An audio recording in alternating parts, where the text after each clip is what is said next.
palavra do Senhor nos encontra enquanto igreja nesta manhã, no Evangelho de Lucas, terceiro evangelho na ordem aí do Novo Testamento, na palavra de Deus, Mateus, Marcos, Lucas, capítulo 22, versos 7 a 27. A palavra do Senhor vem para edificar a sua vida, edificar a igreja do Senhor nesta manhã. Lucas 22, 7 a 27. Nossa oração, então, nosso clamor desde já é que a palavra do Senhor edifique a sua igreja nesta manhã e abençoe cada vida, cada coração aqui. Ouçamos a palavra, a narrativa do Evangelho, diz assim: finalmente, chegou o dia dos pães sem fermento, no qual devia ser santificado o Cordeiro Pascal. Jesus enviou Pedro e João, dizendo: vão preparar a refeição da Páscoa. Onde queres que a preparemos? Perguntaram eles. Ele respondeu: ao entrarem na cidade, vocês encontrarão um homem carregando um pote de água.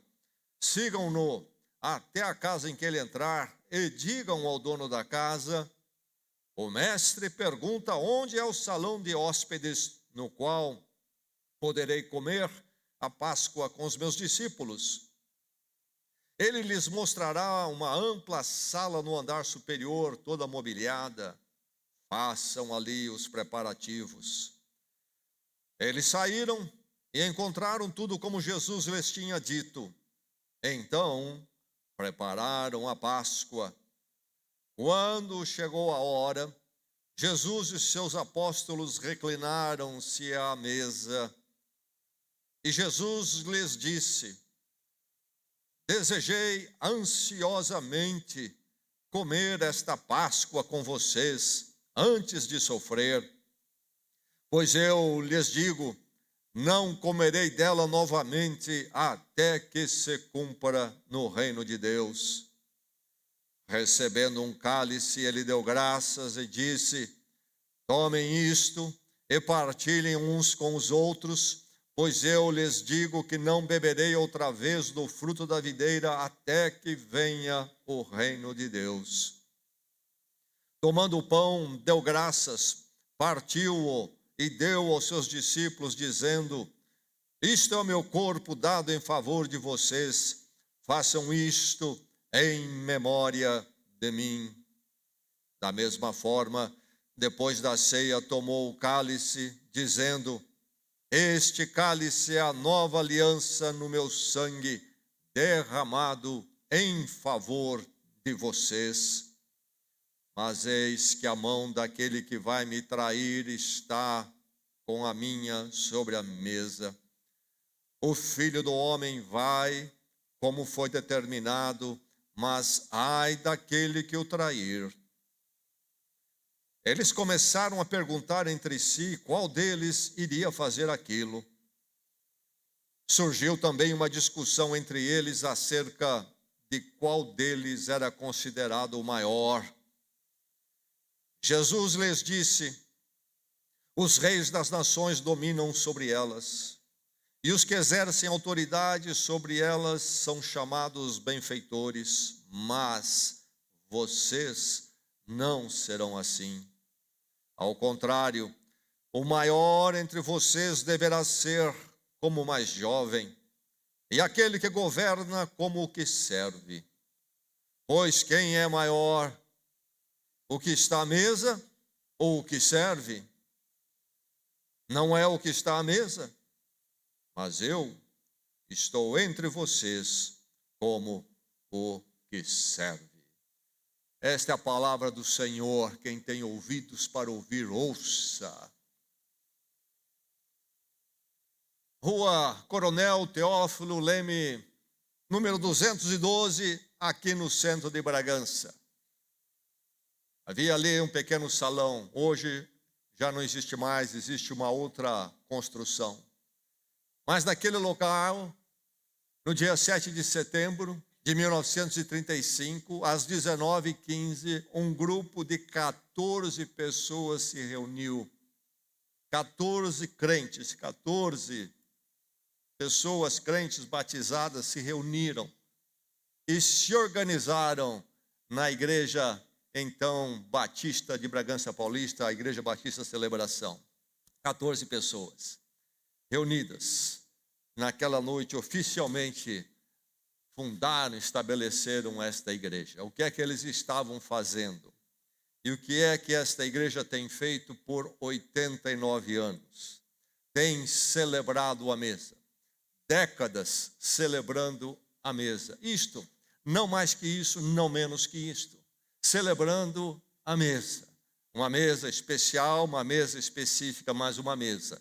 É isto que isto tem sido feito por esta igreja. Aliás, a mesa e a igreja se confundem. E se confunde de uma forma tal em que a mesa é o que define a igreja. E ser igreja é ser, então, esses que estão à mesa e não fora dela. Ser igreja, então, por 89 anos, é celebrar a mesa do Senhor, sobre a qual o Evangelho de Lucas nos narra e os outros evangelhos também.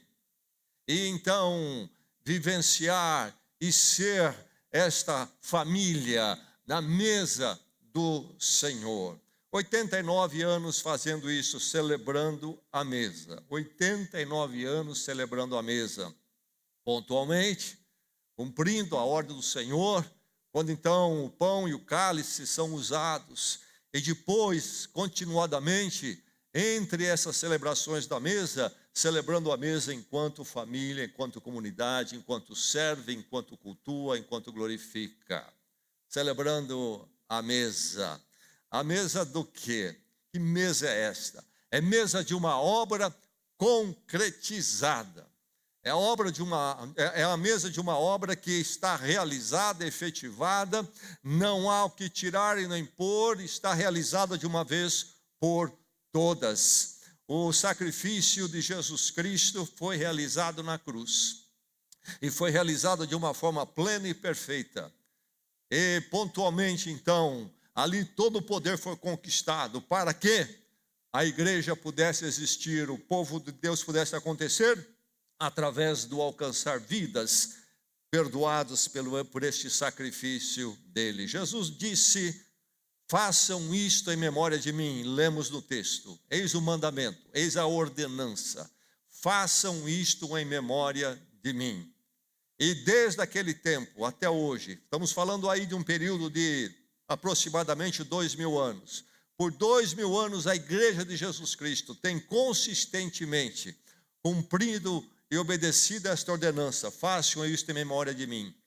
Toda a igreja, se é igreja, celebra a mesa do Senhor. E esta igreja aqui, particularmente na expressão então local, tem feito isto por 89 anos. Tem celebrado esta mesa da obra concretizada. Que obra é essa?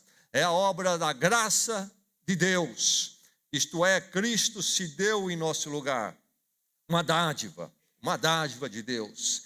Mas uma dádiva que vem também trazer, então, consequentemente, a dádiva do perdão. Tudo o que devemos e devíamos, e haveremos de dever, Cristo tomou sobre ele na cruz, para nos dar, então, um perdão que não merecíamos. É presente, é dádiva imerecida, por isso, graça. Aquilo que não merecíamos, Deus nos dá. Grande é o nosso Deus, grande em graça. Não há maior amor do que este de Cristo na cruz. E então, é a mesa da obra concretizada da graça de Deus e do perdão. Por isso, ficamos limpos, justificados, porque nossas culpas estão perdoadas. Cristo pagou o preço para que pudéssemos experimentar um perdão definitivo, completo de uma vez por todas.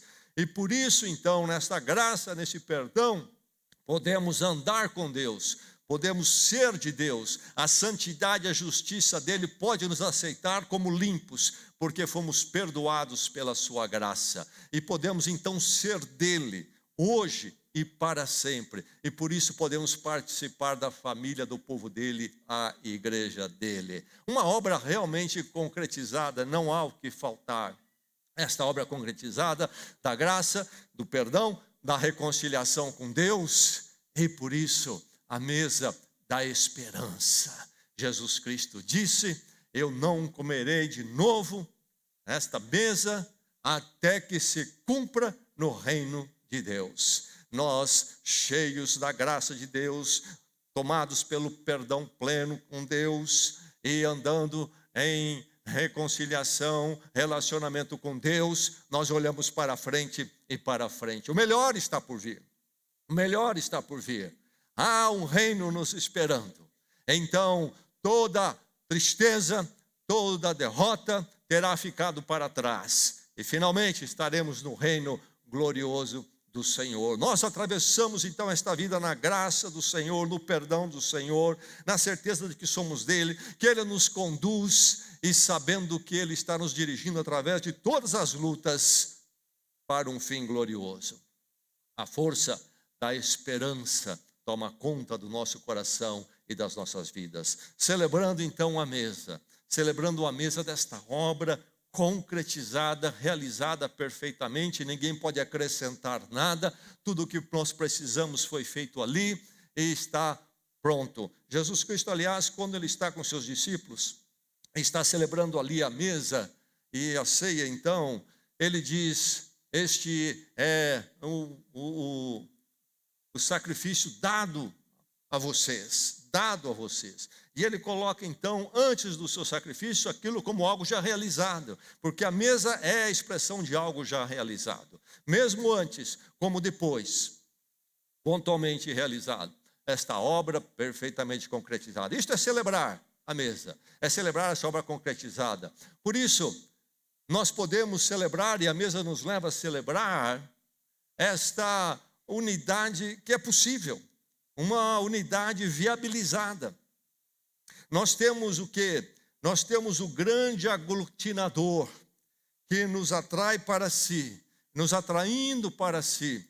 Ele então produz a unidade do seu povo. A questão da unidade da humanidade é um desafio presente sempre na existência humana. Do ponto de vista do mundo, é uma luta tremenda. O mundo tem sonhado com a unidade, de uma forma em que os conflitos pudessem desaparecer. Mas o mundo não tem um aglutinador suficiente, adequado para produzir essa unidade. Por isso ele tenta e não consegue. Porque o mundo, a parte de Deus e Deus em Cristo, só vai ter aglutinadores que são menores do que a vida. Aglutinadores que o próprio ser humano produz e que nunca serão suficientes para aglutinar o ser humano. Por maior que tenham sido os esforços, a humanidade não consegue produzir a unidade por mais que anseie. A diversidade impera.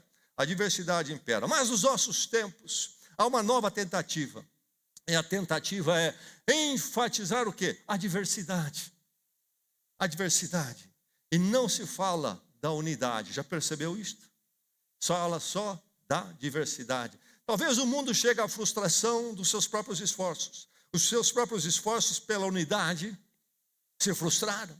Ele não consegue produzir. Então vamos afirmar a diversidade. E aí então, entrando nessa afirmação de diversidade, ela é exacerbada ao ponto do absurdo. Ao ponto do absurdo. E sobra o que então? Sobra essa humanidade que estamos vendo aí, filosoficamente pregando o quê? Conflito desta minoria com aquela minoria. As minorias vão se multiplicando e sempre em conflito. O mundo, por mais que queira unidade, sobra para ele a diversidade. E aí está o ser humano frustrado no seu anseio pela unidade. Mas há uma outra opção no mundo, apenas para exemplificar, que se chama o budismo. O budismo fala na unidade. Mas a unidade para o budismo é às custas da diversidade. E o budismo vai ensinar então o quê? O grande objetivo é voltarmos a ser uma unidade metafísica. Esta massa metafísica única. E isto nós devemos alcançar como, segundo o budismo? Através do se esvair da nossa diversidade. Então, às custas de eu desaparecer enquanto individualidade, então desaparecer a diversidade, eu, você, etc. e o outro, sobrará um dia a unidade. Então, unidade a custas da diversidade, isso me parece muito interessante. O meu desaparecimento enquanto pessoa. E o budismo, então, coloca como uma ilusão a minha existência enquanto indivíduo. A diversidade é uma ilusão. Então, se há alguma unidade no budismo, é às custas, é o preço de sacrificar a diversidade, aquilo que eu e você somos. Mas vem as escrituras sagradas, vem a fé cristã trazer a verdadeira solução e a que faz sentido. Vem trazer para nós a unidade na diversidade. É possível porque em Cristo, Deus em Cristo é o aglutinador. Esse aglutinador que nos atrai, não nos elimina. Deus nos criou como somos em nossa individualidade. A diversidade iluminada pela palavra, não uma diversidade exacerbada que o mundo distorce e cria, mas aquela da palavra é algo que Deus criou. Eu sou uma criatura especial de Deus, você é outra. Mas Deus tem o grande plano de que as suas criaturas vivam em unidade e harmonia à volta dele. Só ele justifica a nossa aproximação e a nossa unidade. Você não justifica eu me aproximar. Você não é Deus. Uma causa humana, por mais maravilhosa que seja, não justifica, ela é menor do que a vida e é uma parte da vida apenas, como por exemplo, a ecologia será a causa que vai nos unir. Ela é apenas uma faceta da vida, ela não é a nossa existência toda. Mas Deus é aquele então que pode nos aglutinar e assim Ele faz em Cristo. Porque nós, quando nos encontramos com Ele em Cristo, nós morremos para o nosso ego, ainda que nós permanecemos sendo uma criatura individual, das mãos de Deus. Mas agora o nosso ego é crucificado com Cristo. E quem é o centro agora? O meu ego? E você precisa estar à minha volta? Não. Você é o centro e o seu ego impera e eu tenho que estar à volta de você? Não. Um grupo, uma minoria poderosa, exaltada, é o grande centro, poderosa, é o grande centro, e eu tenho que ficar à volta e nós ficamos à volta deles? Não. Deus é o centro. Aquele que é o único que pode ser o centro de todas as coisas, é o nosso Criador, é aquele que existe de eternidade a eternidade, é o Senhor da história. À volta dele é que nós encontramos sentido e direção. E então, quanto mais eu me aproximo dele em Cristo, e você se aproxima dele em Cristo, conforme vamos aproximando dele, mais perto estamos dele, sim, e também estamos mais perto uns dos outros. Consequentemente, eu vou para ele e você vai para ele. Estou mais perto dele, você também, mas estamos mais perto uns dos outros. Ele é a grande conexão. E isto é o que ele faz em Cristo. Quando essa obra é concretizada, a mesa, a ceia do Senhor fala sobre esta obra, não é mesmo? Cristo morreu por nós. O cálice fala do sangue dele, a vida dele que se foi. O pão sobre o corpo dele partido, crucificado. E então, Deus em Cristo, nesta obra concretizada, nos leva à grande unidade. Note bem, é importante ouvirmos isso mais uma vez. Deus em Cristo nos leva à unidade na nossa diversidade. Então, Deus em Cristo não está querendo criar uma uniformidade. Nós teremos que ser todos iguais. Não, somos diferentes. E aí é que está o milagre, a maravilha do que Deus quer fazer e pode fazer em Cristo. Sendo quem você é, sendo quem eu sou. Uma diversidade tremenda. Deus não vem para acabar com aquilo que eu sou e você, mas naquilo que eu sou e você é. Purificados em Cristo, Ele nos leva não à uniformidade, você ser igual a eu, ou eu ser igual a você, ou ser uma outra coisa, não. Sermos da unidade. Não espere na igreja de Jesus Cristo, não espere à volta desta mesa uniformidade. E às vezes nós somos tentados até acharmos que nós somos o padrão. As pessoas são um problema, porque não são como eu quero, como eu desejo que seja. As coisas não acontecem como eu gosto. Na igreja de Jesus Cristo não é uma questão do seu jeito imperar, nem o meu, minhas conveniências e preferências imperar, nem as suas, mas a vontade do Senhor. E nós, naquilo que nós somos, servindo ao Senhor, na unidade de glorificá-lo e andar com Ele. Então, celebrando a mesa do Senhor por décadas, esta mesa da obra concretizada, que nada deixou para trás a ser realizada, é plena, e que pode nos levar a essa unidade viabilizada. A igreja é um milagre, não é? E é um desafio, numa diversidade tremenda, nós podemos andarmos juntos. E um desafio até cada dia para nós. Precisamos estar olhando para o Senhor, porque no momento que nós não olhamos para Ele, olhamos para o outro, olhamos para nós perdemos essa unidade. Ficamos apenas com a diversidade até conflitante. Mas Deus pode realizar essa obra tremenda, esse milagre. Celebrando a mesa, então, da obra concretizada, da unidade viabilizada. Mas então, aí torna possível e acontece a comunhão vivenciada. Nós estamos em comunhão, se é que é uma unidade. À volta do Senhor, nós nos encontramos. À volta do Senhor, nós comungamos, nós partilhamos, nós cultuamos, nós andamos lado a lado. Nós cultuamos sempre, nós celebramos a mesa. Esta comunhão vivenciada sempre, sempre, sempre. Observe que a mesa expressa, implica numa coletividade. Lá está Jesus e os seus apóstolos. Não é celebrada sozinha. Jesus não celebra a Páscoa sozinho. Não celebra a mesa sozinho. Nenhum dos apóstolos celebra sozinho. É sempre como o povo de Deus em comunhão. Eu vou celebrar a ceia na minha casa. Não, é com todo o povo de Deus. Nós vamos reunir 5 ou 6 à parte da igreja. Não, a igreja toda deve celebrar. É sempre esta expressão da igreja, a mesa do Senhor, é a comunhão vivenciada. É a comunhão vivenciada primeiramente com Cristo. Ele é o grande aglutinador. Primeiro participante fundamental é Cristo. Estar em comunhão com Ele. Quando sentamos à mesa, estamos em comunhão com Ele. E por que nós estamos em comunhão com Ele? Nós estamos em comunhão uns com os outros. Ele é o grande aglutinador, Ele é a razão daquilo que nós somos, é a razão da celebração da mesa, e então é a razão de tudo quanto fazemos enquanto igreja do Senhor. Comunhão com Cristo, automaticamente comunhão com os irmãos. Aliás, entre os apóstolos surge uma conversa muito humana.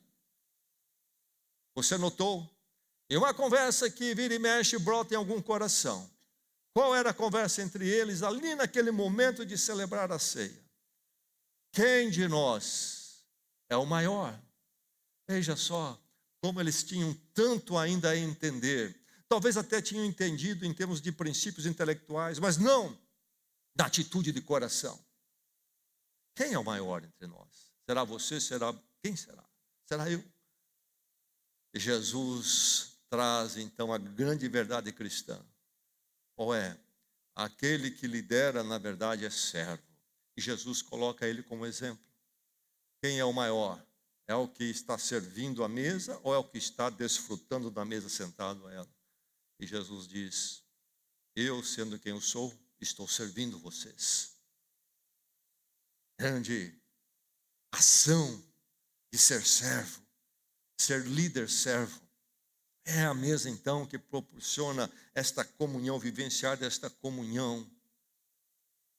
Esta forma de vermos, não como primeiro em disputa da nossa diversidade, mas trazendo a nossa diversidade toda para servir ao Senhor de forma igual. Todos nós como servos do Senhor e servindo a igreja, servindo os irmãos. A fé cristã, então, é algo dinâmico.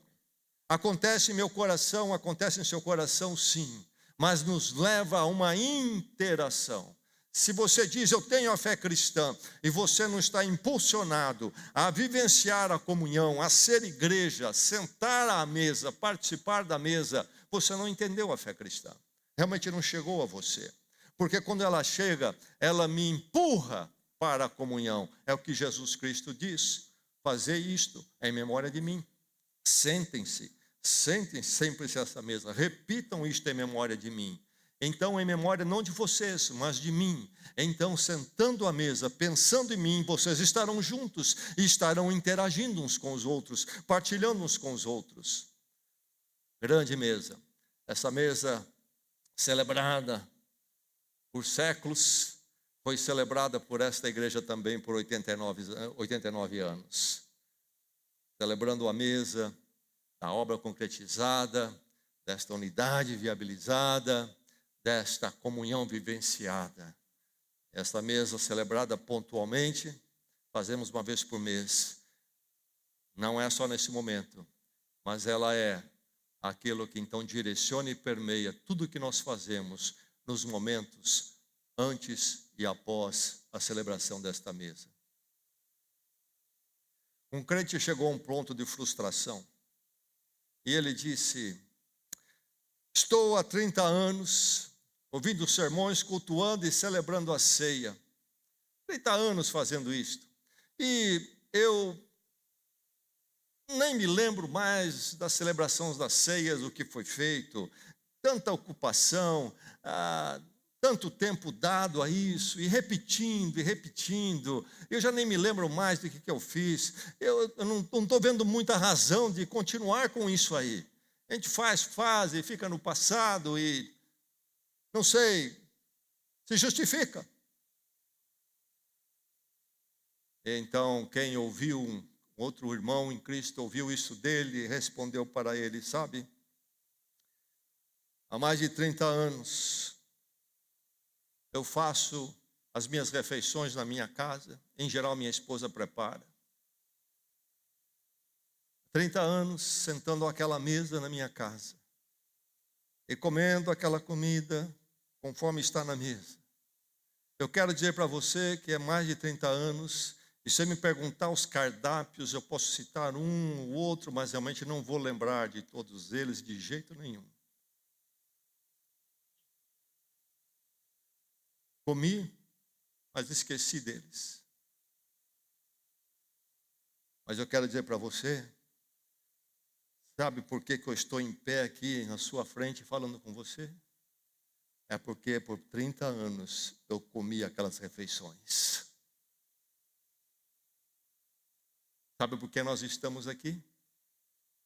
No caso em particular desta igreja, porque por 89 anos nós celebramos a mesa do Senhor. Ela nos sustenta. Quando nós olhamos para a palavra de Deus, o Cristo entrega em nosso lugar, nos leva à frente, é o nosso alimento a cada passo, a cada dia da nossa jornada, até que se cumpra o reino de Deus. Celebrando por 89 anos, e que essa igreja possa, pela graça de Deus, celebrar e celebrar, até que o Senhor venha no seu reino. Vamos orar.